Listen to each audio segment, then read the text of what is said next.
Alright, when I started doing the Loki reviews, I told myself and all of you that I was going to try to keep these videos short and concise, at least more than usual, in the interest of saving time. Hasn't really worked out that way, but this one, by hook or by crook, I am determined to keep to a reasonable length. So no screwing around this time, let's get right to business. I just need to watch the episode real quick, then I'll come back and we'll do this thing.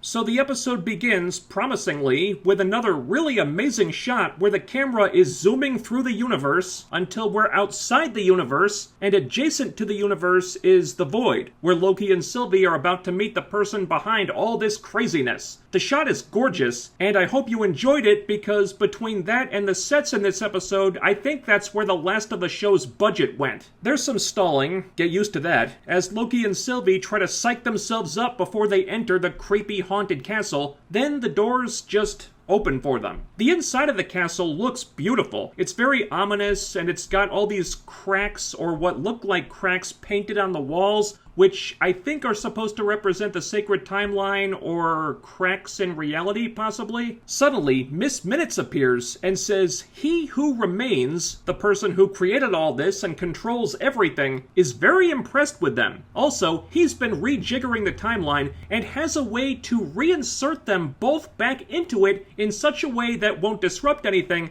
and let them live the lives they always wanted. Loki can defeat the Avengers, sit on the throne of Asgard, kill Thanos, and have the Infinity Gauntlet, and Sylvie can wake up with a lifetime of happy memories. They can have it all. They can even have it all together. And neither of them take her up on this offer, which for Loki is a bigger step than I think a lot of people really appreciate. So they look around for a little while, I guess so the producers could just show off the really cool sets their production team built, and eventually a door opens up to reveal some dude.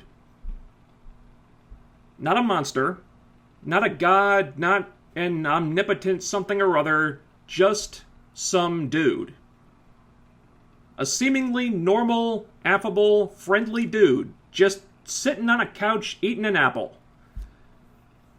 I'm not sure what I expected, but I don't think that was it. The color scheme of his outfit was noteworthy though, so I looked him up on IMDb, confirmed who he was playing, and then it made a little more sense, but I still had a lot of questions. This was a very outside-the-box presentation of a certain character from the comics, and I suspect a lot of fans are going to be divided on this. The three of them go for an elevator ride. Sylvie tries to kill the dude. She can't. He just teleports around and avoids her like it's easy. They go into his office. He pours them some tea, and then they proceed to have a conversation that lasts for the entire rest of the episode. So, about 30 minutes. Other reviewers have had a lot of complaints about this type of stuff. They find it incredibly boring and blah blah blah. I haven't really agreed with that up until now, and I still don't, but this is the first time that I understood why they felt that way and really didn't blame them. But I'm just not in the same boat as those people. Episode 5 might as well have been a big budget sci-fi movie. I didn't expect them to go bigger with this one. Hell, Breaking Bad did an episode that was literally just Walt and Jesse walking around talking about stuff as they tried to swat a fly. Boredom is not my issue here. The stuff they were talking about I still found interesting. The issue is that the writers seem to lose focus on what got them here in favor of this last-minute revelation that was admittedly stretched out way too long. More on that later. And before anyone brings it up, no, I am not comparing this show to Breaking Bad. Stop that right now. Over at the TVA, Miss Minutes appears in Ravonna's office with some super secret files. Not the files Ravonna asked for, but he thinks these will be more useful. Fast forward a little bit, and Ravonna's packing up to leave for somewhere when Mobius comes in. Ravonna's sorry for pruning him, but she couldn't let him get in the way of the mission, and everything they've done here can't have all been for nothing, even though the timekeepers are fake. So she calls for the guards, but Mobius was ready for that. Previously, he noticed that Ravonna was using a pen that had the name of a high school written on it, and from that, he deduced where in the timeline the TVA took her from. Cut to said at high school in 2018, where B-15 is waiting to show the TVA agents that Ravonna was really just some high school principal. I guess this is prior to Ravonna being taken and her memories erased. So Mobius thinks it's time for everyone to know that the TVA is a lie, but Ravonna thinks it's a necessary one, because what if they didn't do what they do? There'd be chaos and death, but also free will, Mobius points out. But she thinks only the one in charge gets to have free will. So Ravonna's hopelessly indoctrinated, basically. Even though she knows this whole thing is a farce now, she just can't break free of it. Anyway, they both feel betrayed by the other. Mobius says they can't take away people's free will, but Ravonna's just done with all this, and she opens up a portal. Mobius tries to stop her with the pruning staff, but Ravonna takes the staff from him easily and just knocks him over. There's no fight. It's not even a contest. She just makes him look like a chump. You know, this would have been the perfect place to put an action scene of some kind, and it would make sense as a way to pay off this storyline of Mobius and Ravonna's friendship disintegrating, but they don't go for it. There's nothing. She just clowns him and takes off. Pretty underwhelming and pretty disappointing, honestly. So Ravonna leaves in search of free will, whatever that means. She portals away, and we don't see her again. So if, like me, you were hoping for this character to get some kind of comeuppance, well, you'll have to keep waiting. Back at the long conversation, Sylvie tries to kill the dude again. She can't because he knows everything they're gonna do before they do it, and they only got here in the first place because he paved the road for them. And Loki thinks this is all just some big manipulation, and the dude thinks it's interesting that that's where Loki's mind went, and wonders if Sylvie can trust Loki, or after everything she's been through, she's even capable of trusting anyone. So enough stalling already. They want to know who this dude is. And he's been called many things. A ruler, a conqueror, a jerk, but it's not as simple as just a name. So he proceeds to explain his entire origin story and what brought them all here. Once upon a time, in the 31st century, a bunch of variants of this dude in different timelines discovered the multiverse and all started meeting each other. And for a while, everything was cool. But some versions of him were not so nice and wanted to conquer all the other realities, and so a multiversal war broke out. Eventually, the dude discovered a creature that was created or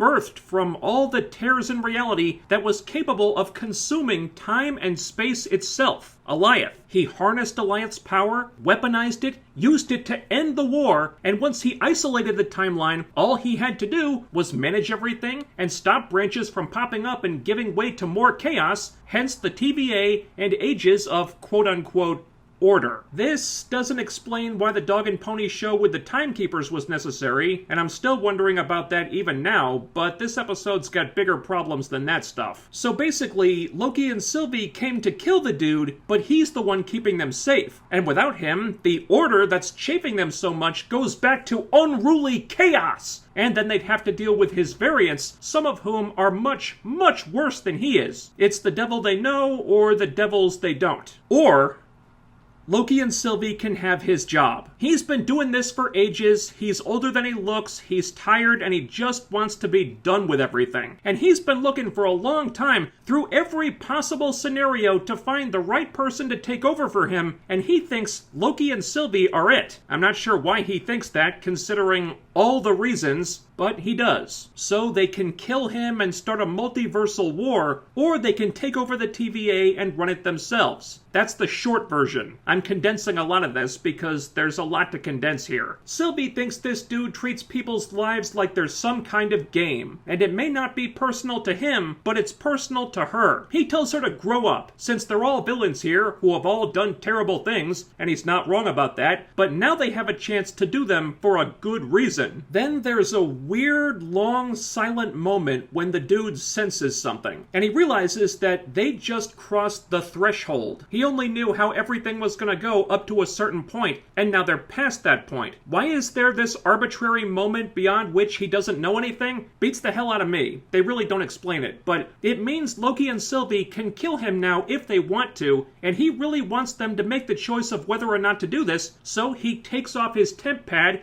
and just puts it on the desk. Sylvie immediately tries to kill him, but Loki stops her. And Loki's position is, look, this dude might just be screwing with us, I don't know, but we're in a really precarious position here. Whatever we do next could have insane ramifications for all of existence, so before we do anything, let's think about it and make sure it's the right thing to do so we don't accidentally sodomize reality with a lead pipe. And it's really hard to argue with this. So, yeah, as if this situation wasn't bizarre enough already, Loki is now the voice of reason.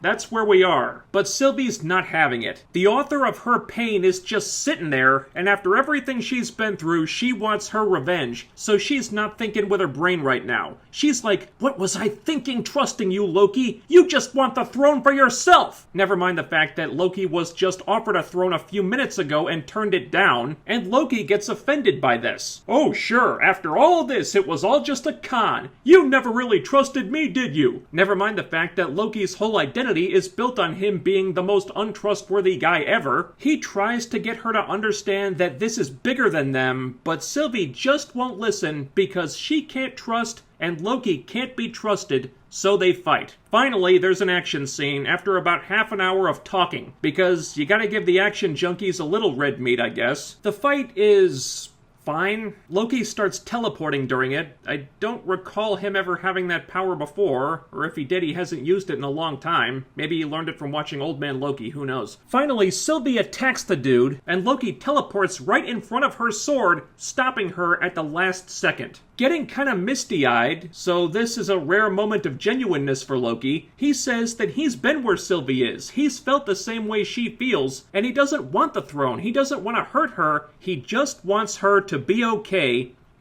And then they make out. And I don't know if that alone was enough to break reality like Mobius theorized, or if it was just contributing to what happens next, but it's something I was thinking about a lot in that moment. And then, after their weird, creepy,